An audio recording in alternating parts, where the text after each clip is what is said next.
हमने बेटा एवोगाड्रो के लॉ के बारे में जाना था, जो क्या कहता था कि particular volume of the gas में जो गैस के नंबर ऑफ मोल या जो मॉलिक्यूल होते हैं वो भी क्या होते हैं, फिक्स होते हैं। ठीक है, अब हम बात करेंगे बेटा आइडियल गैस इक्वेशन के बारे में। तो आइडियल गैस इक्वेशन जो कि इन्हीं जो गैस लॉ हैं इन्हीं के थ्रू बनाई गई है। तो चलिए देखते हैं आइडियल गैस इक्वेशन क्या है।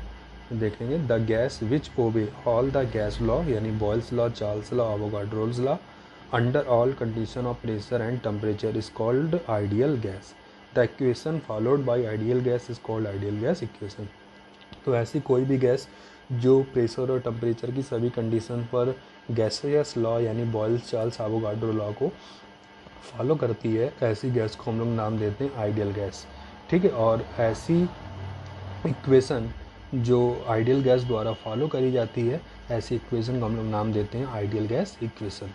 ठीक है, तो जैसे फिर हम आइडियल गैस इक्वेशन को ड्राइव करेंगे। कैसे ड्राइव करना है, तो हम लोग जैसे जानते हैं अकॉर्डिंग टू बॉयल्स लॉ। तो बॉयल्स लॉ क्या कहते थे, प्रेशर वॉल्यूम रिलेशन बताते थे, और क्या कहते थे, जो वॉल्यूम होता है वो प्रेशर के इन्वर्सली प्रोपोर्शनल होता है। कब, जब टेम्परेचर और अमाउंट ऑफ जो सब्सटेंस है वो क्या हो, कांस्टेंट हो, यानी कि V inversely proportional to P।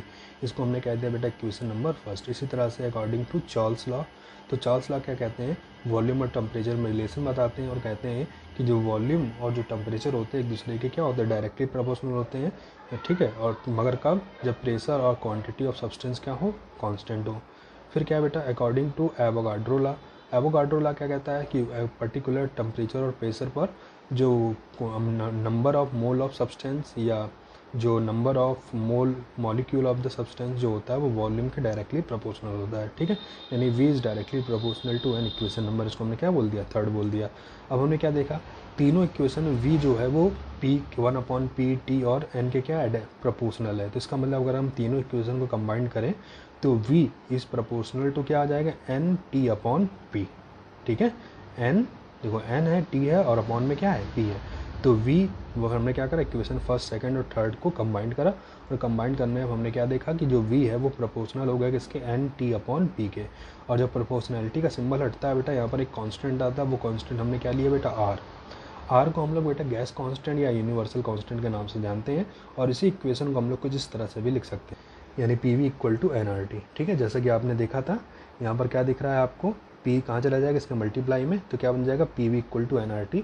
तो जी है आपकी बेटा ideal gas equation, PV = nRT। This equation is called ideal gas equation where R is ideal gas constant और यूनिवर्सल गैस कांस्टेंट। ठीक है, R को हम लोग आइडियल गैस कांस्टेंट या यूनिवर्सल गैस कांस्टेंट के नाम से जानते हैं। फिर क्या बेटा, फॉर 1 मोल ऑफ गैस, अगर हम गैस को कितने मोल लें, 1 मोल लें, तो N यहाँ पर क्या है, नंबर ऑफ मोल है, यानी N = कितना हो गया बेटा, 1 लें। तो इसका मतलब आइडियल गैस इक्वेशन क्या हो जाएगा, PV = RT। और PV = RT इक्वेशन को हम लोग क्या नाम देते हैं, it is called equation of state. Equation of state के नाम से जानी जाती है। ठीक है, अब बात करेंगे बेटा वैल्यू ऑफ R की जो वैल्यू होती है अलग अलग सिस्टम में अलग अलग है, जैसे कि 0.0821 litre atmosphere kelvin mole inverse. यानी कि अगर वॉल्यूम लीटर में, टेम्परेचर जो प्रेशर जो ATM में, टेम्परेचर केल्विन में, और क्वांटिटी ऑफ सब्सटेंस मोल में ले, ठीक है, तो जो आपकी यूनिट आएगी वो कितनी आ जाएगी बेटा, 0.0821।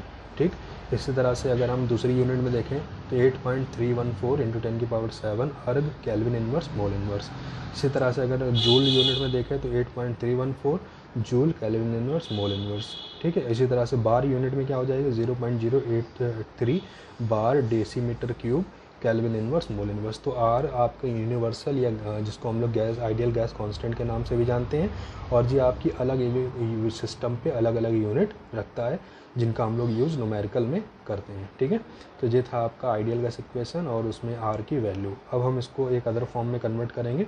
तो हमने इसी इक्वेशन क्या लिखा बेटा, if initial temperature, pressure and volume of a gas are T1, P1 and V1 with the change in either of the variable, all the 3 variable changes to T2, P2 and V2। हमने क्या करा, initial temperature, pressure और volume पर हमने जो gas है उन्हें क्या मान लिया, कितना है, T1 है, इनिशियल टेम्परेचर प्रेशर P1 है, और वॉल्यूम V1 है। और जैसा कि आप जानते हैं कोई भी गैस जो होती है वो टेम्परेचर, प्रेशर और वॉल्यूम से रिलेटेड होती है।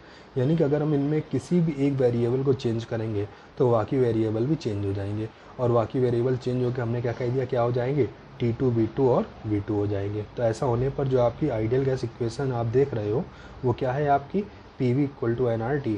यही आपकी इक्वेशन आप देखो, R यूनिवर्सल कांस्टेंट होता है और N आपका नंबर ऑफ मोल होता है जो क्वांटिटी ऑफ गैस पर डिपेंड करता है, यानी N और R दोनों क्या है कांस्टेंट है। तो यहाँ से अगर आप रिलेशन निकालोगे तो क्या निकल आएगा PV अपॉन T, और अलग अलग प्रेशर टेम्परेचर और वॉल्यूम से इक्वेशन क्या बन जाएगा बेटा P1 V1 upon T1 equal to NR। इस तरह से P2 V2 upon T2 equal to NR, जहाँ N और R जो कि एक दूसरे की क्या है कांस्टेंट है। तो इसका मतलब क्या हुआ, इन दोनों को हम लोग कंपेयर करेंगे और कंपेयर करके क्या देख रहे हैं, यहाँ भी Rn यहाँ भी Rn, ठीक है। तो इसका मतलब क्या हुआ P1 V1 upon T1 equal to क्या आ गया बेटा P2 V2 अपॉन T2, ठीक है। इसको हम लोग क्या नाम देते हैं, it is called combined gas equation. इसको हम लोग कंबाइंड गैस इक्वेशन के नाम से जानते हैं। तो ये था बेटा आइडियल गैस इक्वेशन, और उसको अलग अलग फॉर्म में हमने किस तरह से रिप्रेजेंट करा, साथ ही आर की वैल्यू क्या होती है, ठीक है। अब हम बात करेंगे बेटा ideal gas equation in term of density.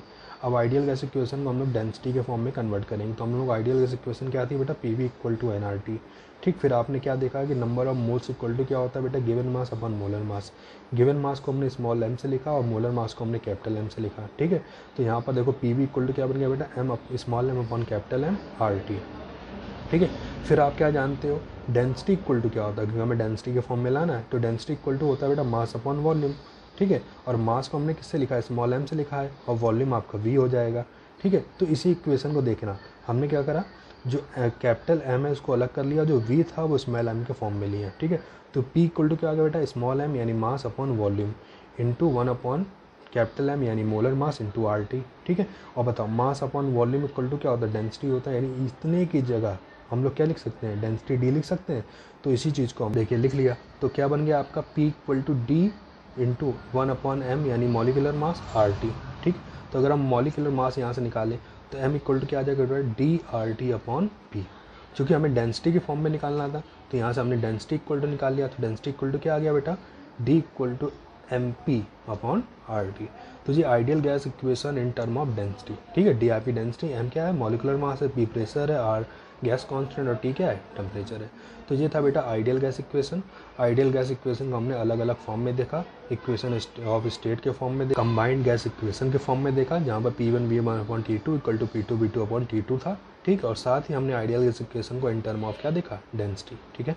तो आज के लिए इतना ही, बाकी नेक्स्ट वीडियो में हम इन जो आपके टॉपिक थे इनसे रिलेटेड कुछ न्यूमेरिकल के बारे में पढ़ेंगे, ठीक है। तो आज के लिए इतना, बाकी हम लोग देखेंगे नेक्स्ट वीडियो।